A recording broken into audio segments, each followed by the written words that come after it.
seorang pemuda yang menghalangi Dajjal saat akan memasuki Madinah.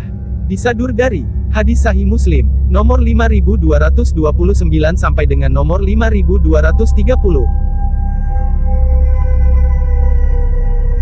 Menjelang hari kiamat, umat manusia di seluruh dunia akan ditimpa oleh fitnah yang sangat besar dan berat.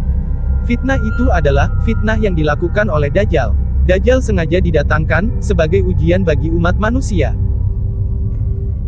Di tangan kanannya, dia membawa sesuatu yang oleh mata manusia terlihat seperti air. Sedangkan, di tangan kirinya, dia membawa sesuatu yang oleh mata manusia terlihat seperti api. Namun, semua hal itu adalah dusta. Semua yang terlihat baik dari Dajjal, maka sesungguhnya itu adalah keburukan. Dan begitu juga sebaliknya, apapun yang terlihat buruk, sesungguhnya itu adalah kebaikan. Air sesungguhnya api, dan api sesungguhnya adalah air. Itulah ujian bagi keimanan umat manusia. Video ini akan memaparkan kisah yang terdapat pada hadis Sahih Muslim. Dan kisah ini diriwayatkan oleh Abu Sa'id Al-Khudri, yang secara garis besar kisahnya sebagai berikut. Semua tempat di seluruh penjuru dunia akan didatangi oleh Dajjal untuk disesatkan. Kecuali dua kota yang tidak mampu didatanginya, yaitu kota Mekah dan Madinah. Meskipun kota Madinah diharamkan untuk Dajjal, namun, suatu ketika, Dajjal berhasil mendatangi jalan di Gunung Madinah, hingga dia tiba di sebagian tanah setelah Madinah. Saat itu, ada seorang mukmin yang bermaksud untuk menghadangnya. Maka, orang mukmin itu datang menghampiri ke arah rombongan Dajjal dan bala tentaranya. Tetapi, orang mukmin itu dihadang oleh bala tentara Dajjal yang bersenjata, dan menghampiri orang mukmin itu. Para tentara Dajjal bertanya, "Kau mau kemana?" Lalu dijawab oleh mukmin itu, "Hendak ke orang yang muncul itu." Para tentara Dajjal kembali bertanya, "Apa kau tidak beriman kepada Tuhan kami?" Mukmin itu menjawab, "Tuhan kami tidaklah samar-samar."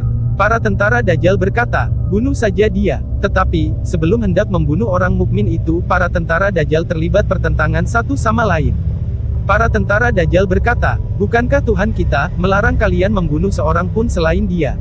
Akhirnya, para tentara Dajjal tersebut membawa orang mukmin itu ke hadapan Dajjal. Saat orang mukmin itu tiba di hadapan Dajjal dan melihatnya, ia berkata kepada orang-orang yang menyaksikan, "Wahai sekalian manusia, inilah Dajjal yang disebut oleh Rasulullah Shallallahu Alaihi Wasallam." Setelah mendengar ucapan orang mukmin tadi, Dajjal memerintahkan kepada tentaranya agar memukuli orang mukmin itu, sehingga punggung dan perut orang mukmin itu dipenuhi pukulan. Lalu, Dajjal bertanya pada mukmin itu, "Apa kau tidak beriman padaku?" Mukmin itu tetap pada keyakinannya dengan menjawab, "Kau adalah Al-Masih, si pendusta." Setelah mendengar jawaban tersebut, Dajjal berkata kepada para tentara atau pengikutnya, "Bagaimana menurutmu, bila aku membunuh orang ini, lalu aku menghidupkannya kembali?